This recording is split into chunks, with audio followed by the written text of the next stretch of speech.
રાજકોટમાં લુખ્ખા તત્વો દિવસે ને દિવસે બેફામ થતા જાય છે।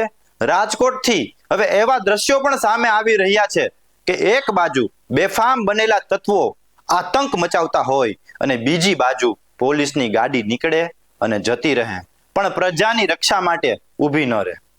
નમસ્કાર, સ્વાગત છે આપનું BS9 TV ન્યૂઝ પર। હું છું આશીષ અઘેરા।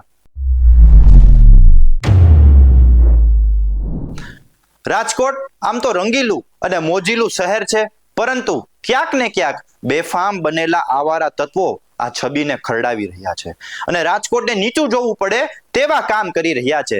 દેશી દારૂના અડ્ડા પકડાવા, મારકૂટ થવી, બોલાચાલી થવી એ જાણે સામાન્ય થઈ ગયું હોય તેવું રાજકોટમાં દેખાઈ રહ્યું છે।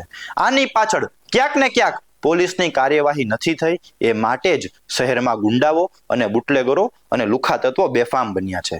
આ દ્રશ્યો જે તમે જોઈ રહ્યા છો એમાં ચોખ્ખું દેખાઈ રહ્યું છે, એક બાજુ બેફામ બનેલા તત્વો આતંક મચાવી રહ્યા છે અને બીજી બાજુ પોલીસની ગાડી નીકળે છે અને જતી રહે છે। પોલીસની નજર સામે ગુના થાય છે અને પોલીસ ઊભી પણ નથી રહેતી। શું પોલીસને એટલો પણ સમય નહીં હોય કે આવારા તત્વોને રોકે અને પ્રજાને બચાવે?